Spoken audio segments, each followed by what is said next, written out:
آپ کے دادا جان نے اس ملک میں آمریت جمہوریت کو تباہ و برباد کیا، اور چیئرمین کے نانا جان نے آپ کو ووٹ کا حق دیا، آپ کو آئین دیا، آپ جس ہاؤس میں بیٹھے ہیں اس کی وجہ سے آپ کے دادا جان کو پاکستان کے عوام نے اقتدار سے علیحدہ کر دیا، اور وہ شخص جو ان کا نانا تھا وہ اس نے پھانسی کا پھندا قبول کیا چوم کر، اور جمہوریت کے لیے، آزادی کے لیے، پارلیمنٹ اور آئین کے لیے اس نے کسی کے سامنے سر نہیں جھکایا۔ آج جو کچھ بھی ہے، آج اگر اس ہاؤس کے پاس کچھ اختیارات ہیں جو جنرل مشرف نے چھین لیے تھے، تو وہ اختیارات چیئرمین بلاول بھٹو کے والد گرامی آصف علی زرداری کی وجہ سے۔ میں نے آپ کی 2-3 نسلوں کے ساتھ سیاست کی، مجھے علم ہے کہ یہاں کیا کیا ہوتا رہا ہے، لیکن خدا کے لیے آپ بھی سمجھ جاؤ، آپ جس ڈگر پر چل رہے ہیں وہ خطرناک ہے۔ چیئرمین نے آپ کو یہی بتایا ہے کہ جس طرف آپ کا رخ ہے، جس سڑک پر آپ جانا چاہتے ہیں، وہ تباہی اور بربادی ہے، اس میں آپ کو کچھ نہیں ملے گا، بلکہ آپ مجرم ہوں گے اس ملک کے، اس جمہوریت کے اور اس پارلیمان کے۔ کیا آپ کو اتنی ساری بات سمجھ نہیں آتی؟ کیا آپ اتنی ساری بات سمجھنے کی عقل نہیں رکھتے؟ اب میں نہیں کہہ رہا کہ آپ کیا کرتے رہے اور آپ کے ساتھ کیا ہو رہا ہے۔ آپ کا یہی چیئرمین کہتا تھا کہ فلاں کو میں مونچھوں سے پکڑ کر جیل میں ڈال دوں گا۔ آپ کا یہی چیئرمین کہتا تھا کہ کل تم چلو، پرسوں یہ بھی جائے گا اور میں ڈالوں گا۔ وہ یہ نہیں کہتا تھا کہ نائب سے ڈلواؤں گا۔ یار خدا کا خوف کرو، اس ملک کو تم لوگوں نے کیا بنا دیا ہے، اس کے ماحول کو تم نے پراگندہ کر دیا ہے، اس سیاست کو تم نے کالا کر دیا ہے۔ اب کہاں جائے گا پاکستان؟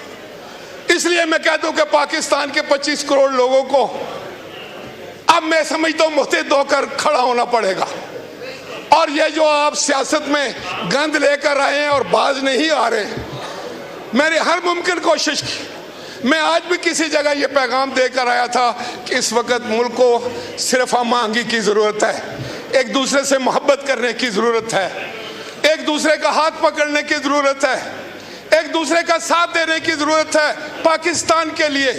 لیکن آپ تو نفرتیں بیچنے والے لوگ ہیں، آپ تو نفرتیں پھیلانے والے لوگ ہیں، آپ تو جان بوجھ کر اگر اچھا ماحول ہو تو اس کو خراب کرنے والے لوگ ہیں۔ کس طرح یہ پارلیمان چلے گا؟ جگزئی صاحب آپ بتائیں، آپ آئین اور قانون کی بات کرتے ہیں، ان رویوں سے آئین اور قانون مضبوط ہوگا؟ پارلیمان مضبوط ہوگی؟ آج 25 کروڑ عوام ایک طرف، ان کی تو کوئی بات نہیں ہوئی۔ کتنی دفعہ انہوں نے مہنگائی پہ بات کی ہے، بے روزگاری پر بات کی۔ جب تم لوگ تھے حکومت میں، تم نے کہا تھا کہ 1 کروڑ نوکریاں، کدھر گئی؟ 50 لاکھ گھر، اور یہ سبز پاسپورٹ کی بڑی عزت ہوگی، گرین کی، پاکستان اوپر جائے گا، اوپر جائے گا۔ کدھر گیا؟ کہاں گیا پاکستان؟ اس حالت میں چھوڑا ہے پاکستان کو۔ یاد رکھو، یاد رکھو، اگر آپ اس کا ماحول خراب کریں گے، ہاؤس کا، پاکستان کا ماحول خراب کریں گے۔ آپ کو شاید یہ وہم ہو گیا ہے کہ آپ نے 9 مئی کا اتنا بڑا سانحہ کیا، آپ نے ہمارے شہیدوں کی تصحیح کی۔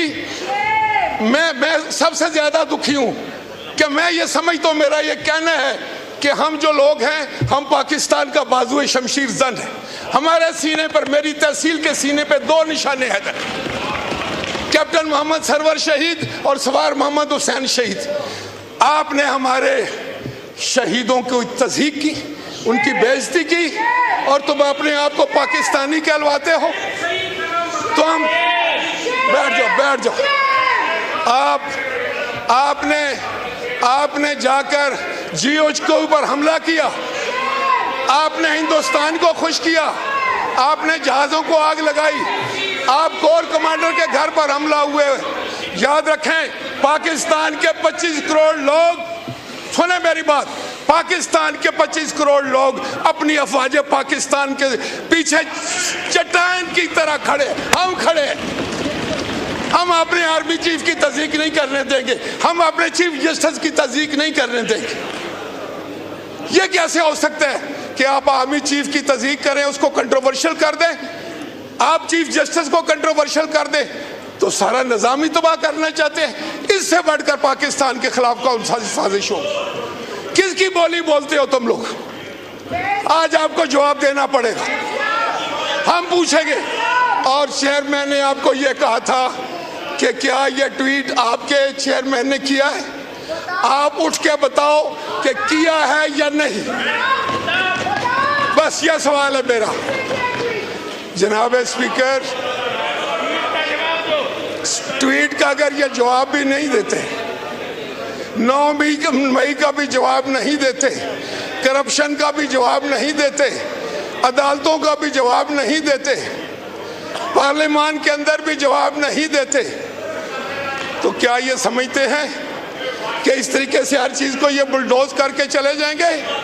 ان کی ذمہ داری ہے, انہوں نے ماحول خراب کیا ہے جو آج صبح تک ٹھیک تھا.